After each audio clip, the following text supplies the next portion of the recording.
नमस्कार मित्रों, जय हिंद, वंदे मातरम। मैं हूं चंद्रवर्धन और पीसीएस एडुकेयर में आपका हार्दिक अभिनंदन है। दोस्तों, बीपीएससी मेंस का जो होने वाला है आपका एग्जाम 68th मेंस का मई में होने वाला है और उसके लिए बदलाव किए गए हैं। जी हाँ, जैसे पिछली बार 67th मेंस में आपका ऑप्शनल में बदलाव किया गया था, उसी तरह से सेम बदलाव किया गया है जीएस पेपर 1 और जीएस पेपर 2 में। ठीक है, तो उसी बदलावों के बारे में आज इस वीडियो में बात करेंगे, उसका क्या इम्पैक्ट होगा और उसकी वजह से आपको अपने स्टडी मटेरियल में क्या चेंज लाना चाहिए, अपने तैयारी करने की रणनीति में क्या चेंज करना चाहिए, और उसके अलावा निबंध जो आपका एसए का पेपर इंक्लूड किया गया है बीपीएससी 68th मेंस में, उसके बारे में भी कुछ डिटेल बताया गया है कि किस तरीके का फॉर्मेट होगा उसका और कैसे क्वेश्चंस पूछे जाएंगे। तो उसी के बारे में थोड़ा सा डिटेल एनालिसिस हम लोग इस वीडियो में करने वाले हैं। तो पूरा वीडियो अंत तक देखिए और समझिए चीजों को, ताकि आपको आगे तैयारी करने में आसानी हो सके। ठीक है, तो चलिए देर न करते हुए शुरू करते हैं आज का अपना वीडियो। देखिए, क्वेश्चन नंबर 1 जो है ये आपका सेक्शन 1 दिया हुआ है। ठीक है, सेक्शन 1 दिया हुआ है। ठीक है, जीएस पेपर 1 का आप जानते हैं कि 3 सेक्शंस में क्वेश्चन इसमें पूछे जाते हैं। पहला जो होता है वो आपका history and art and culture होता है, मॉडर्न हिस्ट्री जनरली होता है और आर्ट होता है। ठीक है, दूसरा जो सेक्शन होता था वो आपका स्टैट्स का सेक्शन होता था। ठीक है, स्टैटिस्टिक्स का सेक्शन होता था जिसमें आपका डाटा इंटरप्रिटेशन पूछा जाता था, या फिर स्टैट्स या फिर डीआई भी इसको बोला जा सकता है। और तीसरा जो क्वेश्चन होता था वो करंट अफेयर्स का होता था, या फिर इंटरनेशनल रिलेशनशिप इसको कहा जा सकता है। ठीक है, सीए और आईआर। तो इसमें जो है आपका सेक्शन वाइज 3 सेक्शन होते हैं। तो खंड 1 में क्या किया गया है, जो पहला क्वेश्चन होगा वो शॉर्ट आंसर क्वेश्चन होगा, जिसमें सारे जो जितना भी सिलेबस है आपका मॉडर्न हिस्ट्री का और इंडियन कल्चर का उसको शामिल किया जाएगा। ठीक है, सिलेबस नहीं बदला गया, ये ध्यान रखिएगा कि बीपीएससी का जो सिलेबस है वो नहीं बदला गया है, उसी में क्वेश्चन पूछने का पैटर्न केवल बदला गया है। ठीक है, तो पहला क्वेश्चन जैसे ऑप्शन में भी हुआ करता था, उसमें 5 क्वेश्चन दे दिया था, 5 क्वेश्चन दे दिया था और पांचों का पांचों क्वेश्चन आपको बनाना था। ठीक है, अब जैसे ये 38 नंबर का क्वेश्चन है तो इसमें 4 या 5 क्वेश्चन दे देगा और पांचों का पांचों क्वेश्चन आपको बनाना होगा। तो पहले जैसे हम लोग करते थे जीएस 1 में कि पिछली बार अगर मौर्य काल आ गया, मौर्य कला आ गया, तो मौर्य कला को छोड़ देते थे और हम लोग पढ़ लेते थे क्या, आपका पटना कलम पढ़ लेते थे, या फिर दूसरा जो है पाल कला पढ़ लेते थे। ठीक है, लेकिन इस बार वो नहीं हो सकता, इस बार वो नहीं हो सकता। इस बार आपको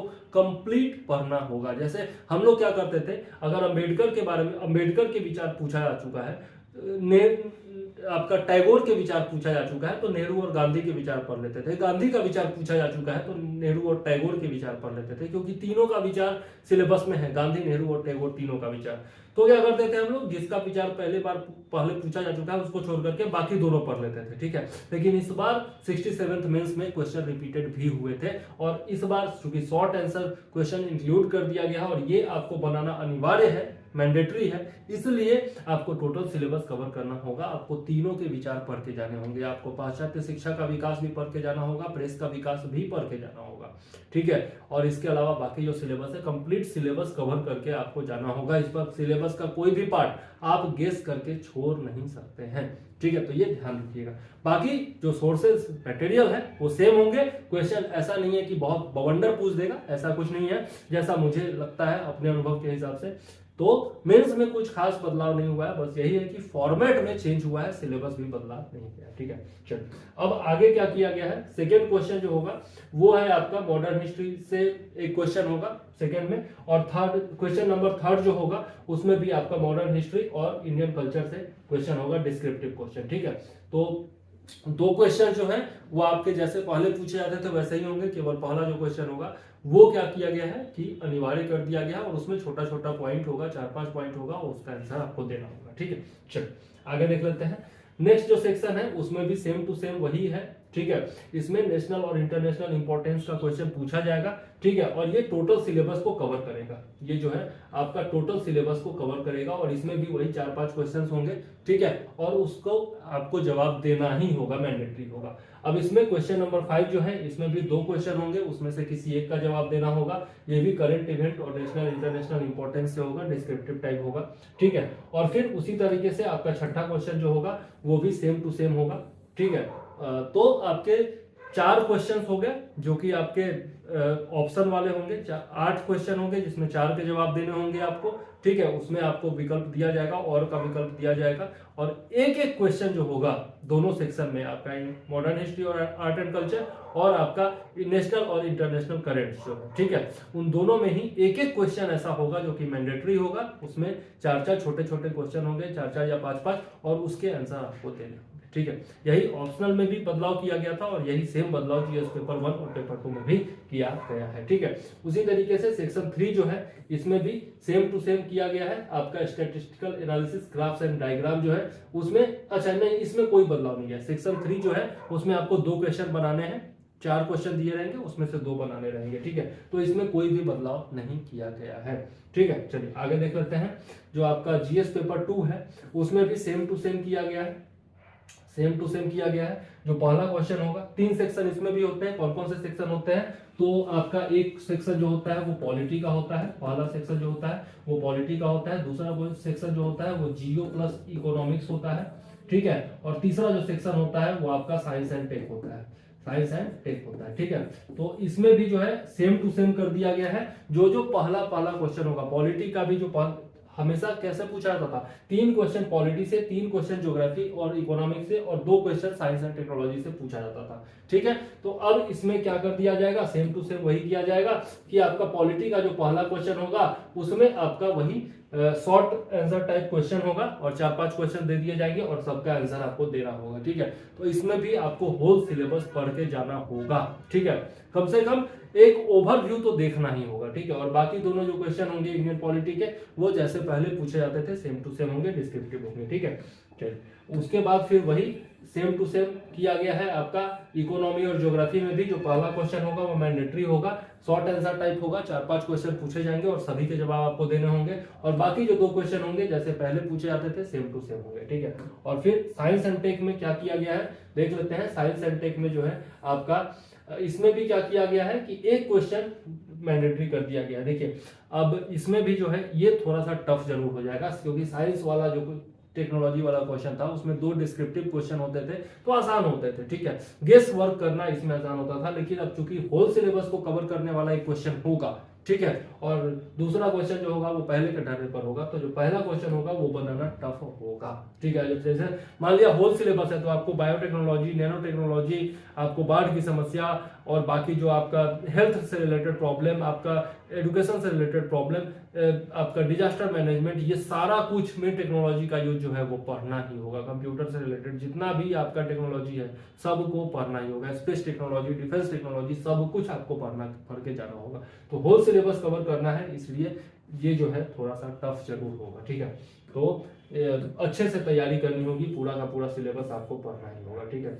और उसके बाद आपका एस्से वाला देखें तो एस्से पहली बार इंक्लूड किया जा रहा है, और इसको भी जो है 3 क्वेश्चन होंगे, 3 सेक्शन में डिवाइडेड होगा। 300 नंबर का क्वेश्चन 3 सेक्शंस में डिवाइडेड, 100 नंबर का एक एक क्वेश्चन होगा। पहला जो सेक्शन होगा उसमें क्या किया गया है, right any one essay out of given topics. मतलब इसमें टॉपिक्स दिए होंगे, 4 टॉपिक होंगे, उसमें से आपको एक टॉपिक पर लिखना होगा, ठीक है। 4 टॉपिक में एक टॉपिक पर लिखना होगा। हर एक सेक्शन में 4-4 टॉपिक दिए जाएंगे, उसमें एक एक टॉपिक पर आपको लिखना होगा। टोटल 12 टॉपिक, उसमें से 3 टॉपिक आपको लिखना है। हर एक सेक्शन में एक एक क्वेश्चन, ठीक है।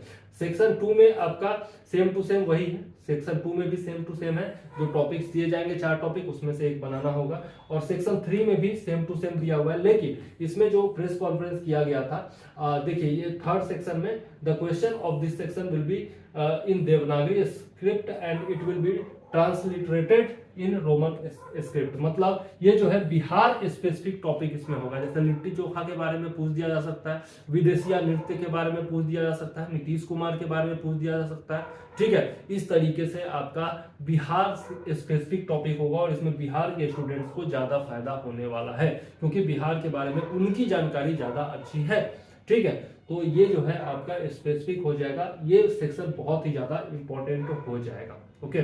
और इसमें जो है आपका अब इसमें जो है कुछ मुहावरे जैसे बिहार में फेमस है, उनके बारे में भी पूछा जा सकता है। और वही ये जो लिखा जा रहा है ना रोमन स्क्रिप्ट में, तो जैसे भोज घड़ी कोहरा रोकना, तो इसको उन्होंने बताया है अतुल प्रसाद जी का प्रेस कॉन्फ्रेंस यदि आप देखेंगे तो इसको भोज घड़ी कोहरा रोकना को अगर इंग्लिश में ट्रांसलेट करके लिखा जाए तो इसका अलग मीनिंग ही हो जाएगा। लेकिन इसको किस तरीके से दिया जाएगा इंग्लिश में भी, BHOGGHARI इस तरीके से, KOHRAROPNA इस तरीके से दिया जाएगा। ठीक है, तो देवनागरी स्क्रिप्ट को रोमन में कन्वर्ट करके दिया जाएगा, यही इसमें कहा जा रहा है। ठीक है, ट्रांसलेट सीधा हिंदी से इंग्लिश नहीं किया जाएगा। ओके, तो ये जो है आपका बहुत ही इंपॉर्टेंट है, बहुत ही अच्छा बदलाव है, ये इससे इंक्लूड करना। ऑप्शनल में क्या किया जाएगा, ऑप्शनल जो होगा वो आपका 200 नंबर का होगा।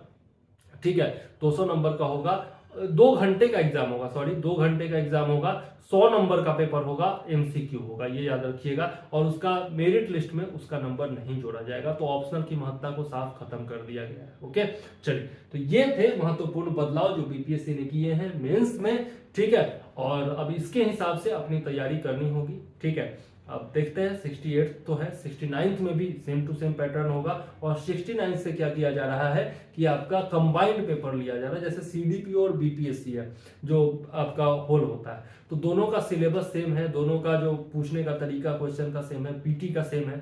तो पीटी में क्या किया जा रहा है, कंबाइंड पीटी लिया जाएगा और उसका जो है कट ऑफ अलग अलग दिया जाएगा। मान लिया कंबाइंड पीटी ले लिया 69 में, और वो उसमें जो है आपका स्कोर बता दिया, जो भी आपका वैकेंसी आएगी उसके हिसाब, मान लिया एक कंबाइंड लिया गया और फिर बीपीएससी का आपका स्कोर बता दिया गया, बीपीएससी सीएससी के लिए। ठीक है, अब उसके बाद अगर जब सीडीपीओ आएगा तो अलग से पीटी नहीं लिया जाएगा, सीडीपीओ के लिए उसी एग्जाम से अलग कट ऑफ जारी कर दिया जाएगा। और अगर आप क्वालिफाई हो जाते हो तो फिर डायरेक्ट मेंस दोगे सीडीपीओ का। और इस तरह के बहुत सारे एग्जाम्स हैं जिनको कंबाइंड पीडीएफ या आपका पीटी एग्जाम लिया जाएगा, तो वो भी बहुत ही इंपॉर्टेंट होगा, उसकी विशेष रूप से तैयारी करनी होगी, क्योंकि पैटर्न बदल रहा है, सिलेबस बदल रहा है, बीपीएससी बदल रहा है, तो अपने आप को भी बदलना होगा। और उसी बदले पैटर्न के अनुरूप बीसीएस एडुकेयर भी आपके लिए तैयार होकर के आ रहा है, चाहे वो मेंस की तैयारी हो, चाहे पीटी की तैयारी हो, सबकी तैयारी बहुत अच्छे से कराई जाएगी। अनुभवी लोग हैं जो पहले एग्जाम दे चुके हैं या पास कर चुके हैं, उन सब से मेरा कांटेक्ट हो रहा है, और धीरे धीरे करके हम सबको आपके सामने लेकर के आएंगे जो अलग अलग सब्जेक्ट आपके लिए पढ़ाएंगे। ठीक है, तो लगातार पीसीएस एडुकेयर के साथ जुड़े रहिए और अपनी तैयारी को देते रहिए। नया आया फिलहाल इस वीडियो में मैं चंद्रवर्धन लेता हूं आपसे इजाजत। जय हिंद, वंदे मातरम।